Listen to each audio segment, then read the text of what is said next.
आज ना आपण आळूच्या पानाची सुंदर रेसिपी बनवतो आहे.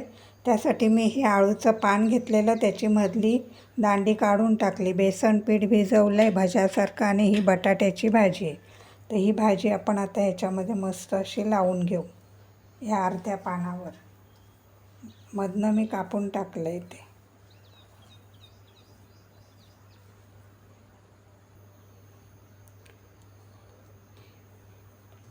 असं दुसऱ्या पानाला पण आपण बटाट्याची भाजी लावून घेऊ.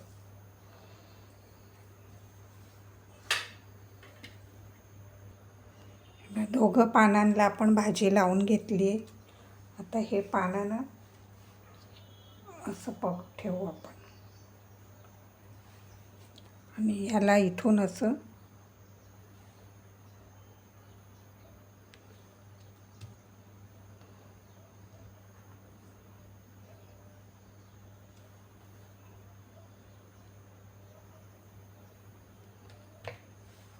आणि हे जे उरलं आहे ते असं हे बघा ह्याच्यामध्ये टाकायचं.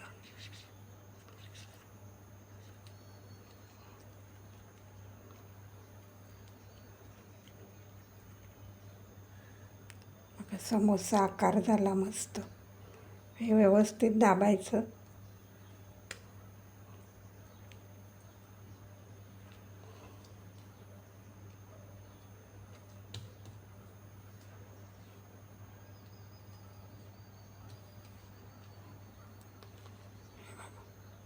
हे जे उरतं ना, हे आपण समोसे कसे बनवतो तसंच करायचं.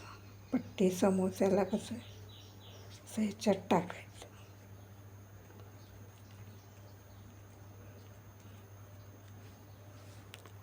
असे ना मी बनवून घेतलेत आधीच, हे तुम्हाला दाखवण्यासाठी. हे बघा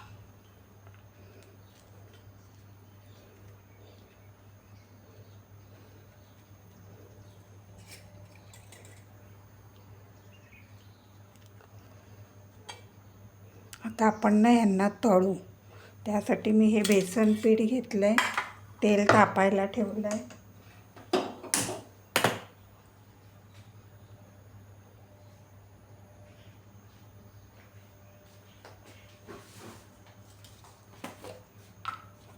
ह्याच्यातनं मी थोडा लिंबू पिळला आहे पिठामध्ये, आणि आता आपण ना ह्याच्यामध्ये थोडासा खायचा सोडा टाकतो आहे, एकदम चिमूटभर, जास्त नाही.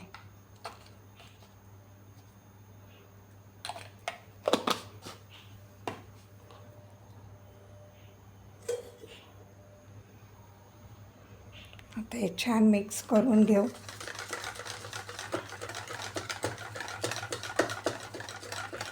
आता हे ना थोडं घट्ट वाटतंय मला, मी थोडं पाणी घालते त्याच्यात. तुम्ही ना ह्याच्यात तिळ्या पण टाकू शकतात, कलुंजी टाकू शकतात.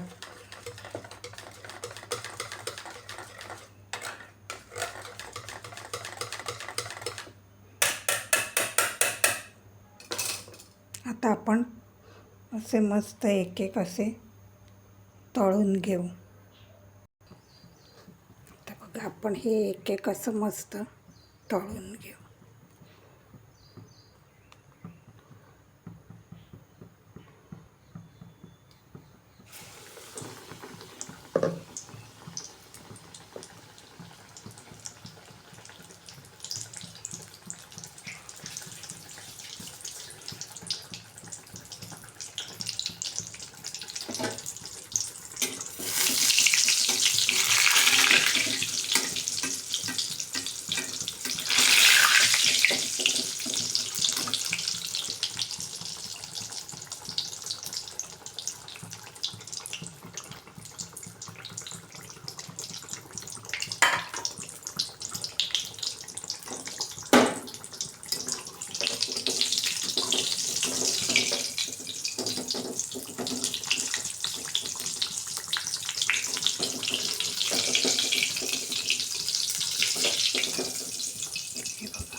असे मी आता ना सगळे तळून घेते.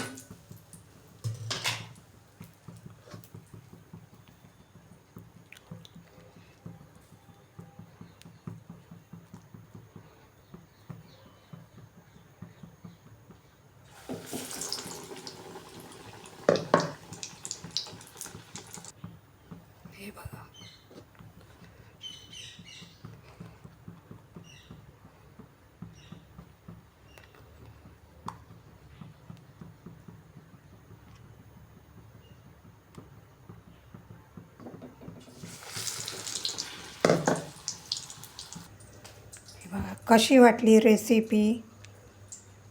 तुम्ही कोणत्या पण चटणीबरोबर ह्याला खाऊ शकतात किंवा दह्याबरोबर पण खाऊ शकतात. रेसिपी तुम्हाला आवडली का? आवडली असेल तर लाईक करा, शेअर करा, सबस्क्राईब करा. जय श्री कृष्ण.